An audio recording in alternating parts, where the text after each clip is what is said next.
তেলসহ বিভিন্ন ভোগ্যপণ্য নিয়ে সাগরে ভাসছে লাইটার জাহাজ। তেলের সংকট ও বাজার মূল্য ঠিক রাখতে গভীর সাগরে অভিযান চালাচ্ছে কোস্টগার্ড।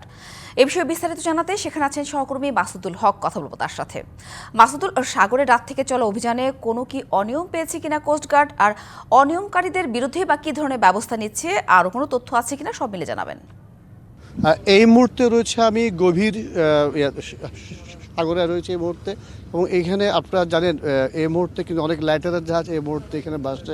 বিভিন্ন ভোগ্য পণ্য নিয়ে, অর্থাৎ বিভিন্ন তেল সহ বিভিন্ন শত কোটি টাকার পণ্য নিয়ে এই মুহূর্তে অনেক লাইটারের জাহাজ এখানে ভাসছে। মূলত এই বাজারে এই মুহূর্তে কিন্তু তেলের চরম সংকট রয়েছে। এই যাতে এই সংকট যাতে সৃষ্টি না হয়, কেউ যাতে ভোজ্য তেল লাইটারের জাহাজে গুদাম হিসেবে ব্যবহার করতে না পারে, মূলত সেজন্য এই অভিযানটি আরম্ভ করেছে কোস্টগার্ড। একনল হ্যান্ড ওয়াশ 100% প্যারাবেন ফ্রি, তাই নিরাপদ হাতের জন্য আস্থা রাখুন একনলে। একটি তথ্য জানিয়ে রাখি, চলতি মাসে অর্থাৎ গত মাস থেকে শুরু করে আজকে থেকে প্রায় 158টি বাণিজ্যিক লাইটারের জাহাজে তারা অভিযান আরম্ভ করে, এবং এই রমজান মাসে যাতে খাদ্যদ্রব্য এবং ভোজ্য তেলের সংকট আর বাজার মূল্য ঠিক থাকে, মূলত সেই জন্য তারা এই অভিযানটি আরম্ভ করেছেন। আপনারা জানেন প্রতি রোজায় কিন্তু তেলের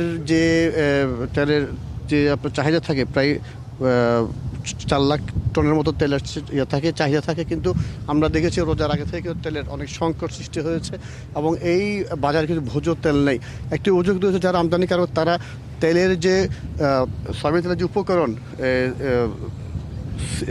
বীজ, সেই বীজ আসলে আমদানি করার পর তারা বড় জাহাজ থেকে খালাস করার পর তারা সেগুলো ডেলিভারি না করে তারা লাইটারের জাহাজে করে বিভিন্ন সাগরের বিভিন্ন জায়গায় আপনার লাইটারের জাহাজে গুদাম করে তারা সেখানে ভাসছে, এবং এই দাম যাতে ঠিক থাকে মোটামুটি এই কারণে তারা এই অভিযানটি আরম্ভ করেছেন। এখনও মোটামুটি আপনি এখানে রয়েছে, এখনও অভিযান আরম্ভ হয়নি, হয়তো অভিযান আরম্ভের পর আমরা আপনাকে বিস্তারিত জানতে পারবো।